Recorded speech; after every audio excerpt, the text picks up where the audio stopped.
दोस्तों मो video direct पाइबा सब्सक्राइब ऑप्शन को क्लिक करंतु एवं मो सहित अपडेट रहिया पई बेल आइकन को मध्य क्लिक करंतु।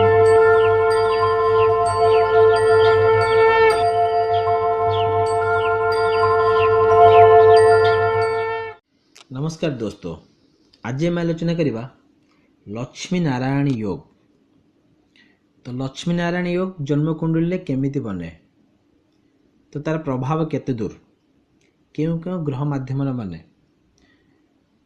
तो लक्ष्मी नारायण योग बनने आमको रिजल्ट कौन मिले से विषय आज आम आलोचना करिबा लक्ष्मी नारायण योग। तो यही योग कहा द्वारा बने ना, लक्ष्मी नारायण योग केवल बुधदेव एवं शुक्रदेव द्वारा बने। बुधदेव एवं शुक्रदेव द्वारा लक्ष्मी नारायण योग बने। जदि आपण जन्म कुंडली लक्ष्मी नारायण योग बनू थाए, ये केवल दृष्टि संबंध में नुह, केवल मात्र युक्ति संबंध में बनिब। लक्ष्मी नारायण योग केवल युक्ति रे ही बने। जदि बुधदेव एवं शुक्रदेव युक्ति बने आपण जन्म कुंडली बसी थांती, तेबे लक्ष्मी नारायण योग बनिब। जदि लक्ष्मी नारायण योग आपण जन्म कुंडली बने, तेबे आपण कौन ना, लक्ष्मी माने कौन, पैसा। आपण जानते लक्ष्मी माने कौन, पैसा। पैसा रोजगार बहुत करेंगे। एवं नारायण माने कौन, विष्णु का अवतार। नारायण विष्णु भगवान का अवतार, मतलब जहाँ हूँ बृहस्पति देव को डायरेक्ट कनेक्शन। ता माने हे गला बृहस्पति किए आमर है ज्ञान। तो ज्ञानवान आपण हेबे निश्चिंत। ता सहित धन रहिबो, तो धन सहित ज्ञानवान हेबे। धन बहुत उपार्जन करेंगे, ता सहित ज्ञानवान मध्य हेबे। ये राज्य बहुत श्रेष्ठ राज्य। जदि आपण जन्म कुंडली लक्ष्मी नारायण के राज्य बनू थाए, तो बहुत श्रेष्ठ राज्य आपण मानक पाई। मतलब पैसा तो रोजगार करेंगे, ता सहित ज्ञानवान मध्य आपण हेबे। किंतु दब केत रिजल्ट, आपण केतबेले भल आर पूर्ण रिजल्ट पाइबे जेतबेले बुधदेवंकर किंबा शुक्रदेवंकर दशा किंबा अंतर्दशा चलीथिबो। से समय को आपण इंतजार करिया पड़िबो। निश्चिंत आपण से समय भल रिजल्ट पाइबे। बुधदेवंकर महादशा किंबा बुधदेवंकर अंतर्दशा किंबा शुक्रदेवंकर महादशा किंबा शुक्रदेवंकर अंतर्दशा, से समय आपण को भल रिजल्ट निश्चित मिलिबो। पूर्ण फल आपण पाइबे। प्रथम आपण देखंतु लक्ष्मी नारायण योग जदि बनूची आपण कुंडली, बुधदेव को किंबा शुक्रदेव को देखंतु कारक कि योग कारक, एटा इंपोर्टेंट। प्रथम आपण लग्न कुंडली खोलंतु, देखंतु आपण लग्न कुंडली हिसाब से जदि बुधदेव कारक हेतिबे बहुत बढ़िया, किंबा बुधदेव जदि शुक्रदेव जदि कारक हेतिबे। आ जदि बुधदेव अकारक हेतिबे किंबा शुक्रदेव जदि कारक हेतिबे, बुधदेव अकारक किंबा बुधदेव जदि अकारक हेतिबे शुक्रदेव कारक, तेबे ए समय आपण रिजल्ट मिलिबो नाही। तो दुईटी ग्रह आपण पे कारक हेतिबा दरकार, योग कारक हेतिबा दरकार।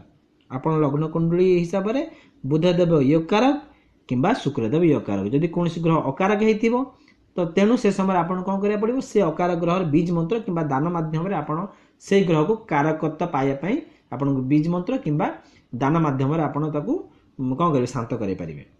तेबे से लक्ष्मी नारायण योग रो पूर्ण फल आपण पाइ परिबे। नहले कौन प्रकार आपण को मिलिबो नाही जदि योग कारक न होइतिबो, मतलब अकारक हेतिबो ग्रह। आ जदि दुईटी ग्रह अकारक, तो बहुत क्षतिकारक।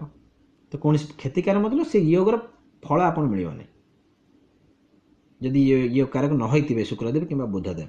प्रथम देखंतु से दुईटी ग्रह रहिले, जो दुईटी ग्रह द्वारा लक्ष्मी नारायण योग बनुची, बुधदेव और शुक्रदेव द्वारा। बुधदेव और शुक्रदेव युति रे, तो बुधदेव शुक्रदेव कारक तो देखंतु योग कारक कि मारक ग्रह जोड़ा अकारक, ता सहित डिग्री देखंतु ये दुईटी ग्रहर डिग्री केते डिग्री अछंती, बलवान अछंती कि नाही। जो डिग्री बलवान नथिबो, ता पूर्व बहुत थर मु कहिछि बीज मंत्र माध्यम रे आपण तार डिग्री बलवान करंतु। जदि योग कारक अछंती डिग्री वाइज कम अछंती, तेबे आपण तार कोन ना रत्न माध्यम रे मध्ये, स्टोन माध्यम रे मध्ये आपण ताको बलवान करि परिबे। ता सहित जदि देखंतु अस्त होइछि कि नाही, सूर्यदेव जदि शुक्रदेव को अस्त कर देथिबे किंबा बुधदेव को अस्त कर देथिबे, से समय मध्ये आपण भल रिजल्ट मिलिबो नाही। ता सहित ऊंच किंबा नीच रे देखंतु बुधदेव ऊंच रे अछंती किंबा नीच रे अछंती, शुक्रदेव ऊंच रे अछंती किंबा नीच रे अछंती, से समय मध्ये आपण देखिकी रिजल्ट जानि परिबे। आपण लक्ष्मी नारायण योग बनुथिले केते दूर आपण को रिजल्ट दोउची। आज हम आलोचना करबा तुला लग्न पई। जदि तुला लग्न रे लक्ष्मी नारायण योग बनुची, तबे केमिति रिजल्ट दबो। तो आपण माने जानिछन तुला लग्न पई बुधदेव सदा सर्वदा योग कारक एवं शुक्रदेव मध्ये योग कारक। कारक अकारक विषय रे पूर्व बेसिक रे आलोचना सरीचे।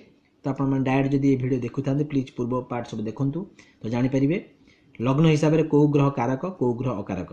तुला लग्नर मालिक हेले शुक्रदेव लग्नर मालिक तो तेणु शुक्रदेव निश्चित भाव कारक ता सहित बुधदेव दुईटी राशि दिखाई आप जानते गोटे हूँ कौन मिथुन राशि आ गोटे हूँ कौन कन्या राशि तो लग्न हिसाब से मिथुन राशि देखो कौटी अच्छी कन्या राशि कौ घर अच्छा तो कन्या राशि है 12 नंबर घर जोटा आम द्वादश घर एत भल घर नुह किंतु मिथुन राशि हूँ आम त्रिकोण घर भाग्यर घर 9th हाउस तेणु ये बुधदेव होगले योग कारक सदा सर्वदा बुधदेव आप लग्न कुंडली तुला लग्न सदा सर्वदा कारक भल फल देवे जदि लग्न बनू थाए शुक्रदेव बुधदेव युति बनाए जदि तुला लग्न बसी था ये लक्ष्मी नारायण योग पूर्ण फल दब कारण पंच महापुरुष नामक राजयोग बनीगला ये शुक्रदेव 16 राशिस्थ बसिले आपण मैंने पूर्व जानी पूर्व एपिसोड जदि आप देखी ने तो पंच महापुरुष योग केमिति बने एटी कौन तुला राशि जदि शुक्रदेव बसी था कि वृषभ राशि शुक्रदेव बसी था कौन मालव्य नामक राजयोग बनी था तो ये एक तो लक्ष्मी नारायण योग बनला ता सहित मालव्य नामक राजयोग बनला पंचम महापुरुष राजयोग नामक गोटे राजयोग है मालव्य नामक राजयोग तो ये बहुत 100% भल रिजल्ट दब तो ठीक सेमती आप लग्न हिसाब से देखु बुधदेव को शुक्रदेव को कारक कि अकारक तो ये तो होगल योग कारक दुईटी ग्रह प्रत्येक घर ये भल रिजल्ट देवे जदि लक्ष्मी नारायण योग आप तुला लग्न बनू थाए तेबे सदा सर्वदा द्वितीय घर बनले भल रिजल्ट तृतीय घर भल रिजल्ट चतुर्थ घर भल रिजल्ट पंचम घर भल रिजल्ट षष्ठ घर भल रिजल्ट देवे कहानी हूँ कौन ना 6th हाउस रोग रिपु ऋण घर 8 नंबर घर ये घर भल रिजल्ट आपको मिलना द्वादश घर मिलना किंतु बाकी सब घरे आपको भल रिजल्ट मिल जदि आप लग्न तुला हो तो लक्ष्मी नारायण योग भल रिजल्ट मिल जदि आपंकर अन्य किसी लग्न अच्छी जो घरे बुधदेव अकारक शुक्रदेव अकारक कि बुधदेव कारक शुक्रदेव अकारक कि शुक्रदेव कारक बुधदेव अकारक से समय जदि 6, 8, 12 घरे युति बनईकि शुक्रदेव बुधदेव बसी गोटे कंडीशन हम विपरीत राजयोग जदि बनू थाए तेबे जदि लग्नेश न होइथिबे बुधदेव कि शुक्रदेव लग्नेश न होइथिबे लग्नेश जदि होइथिबे तो से कौन होइजिबे ना 6, 8, 12 बसले तांकर दोष लागिवो अकारक होइजिबे लग्न दोष लागिवो तेणु जदि आपण लग्न हिसाब से बुधदेव शुक्रदेव लग्नेश न होइथिबे 6, 8, 12 घरे बसिथिबे विपरीत नामक राजयोग विषय पूर्व आलोचना है विपरीत नामक राजयोग बनू थाए से कंडीशन रे आपनकर लक्ष्मी नारायण योग 100% काम आसीबो 100% पूर्ण फल आपनको मिलिबो लक्ष्मी नारायण योग रे किंतु तुला लग्न पाए शुक्रदेव होगले तुला लग्न मालिक 6 घर जब तुला घर बसुंट सरी मीन राशि बसुंट 6th हाउस रे तो लग्न दोष लगिला लग्नेश कमजोर होगले तो ये आपनकर विपरीत राज्य काम करिवो नाही कि लक्ष्मी नारायण योग काम करिवो नाही तो दर्शक बंधु प्रथम आप देखु आप लग्न कौन आप लग्न हिसाब से देखु बुधदेव को शुक्रदेव को कारक कि अकारक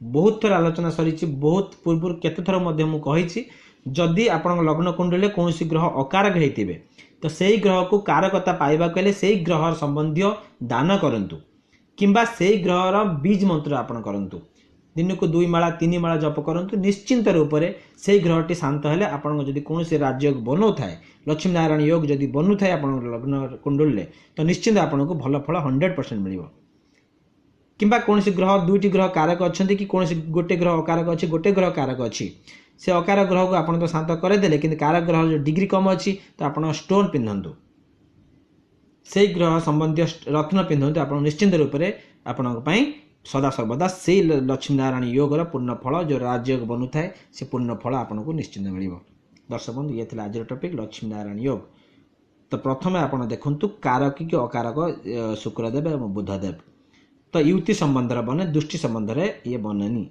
तो युति संबंध लक्ष्मी नारायण योग बने आप लग्न कुंडली खोलतु देखु बुधदेव जदि अकारक होते तो से समय आपन को अकारकता केमिति बढ़िबो तो बीज मंत्र हो कि आपणकर दान माध्यम बढ़ातु एवं लक्ष्मी नारायण योग पूर्ण फल नियंतु आज ये थिला लक्ष्मी नारायण योग नमस्कार।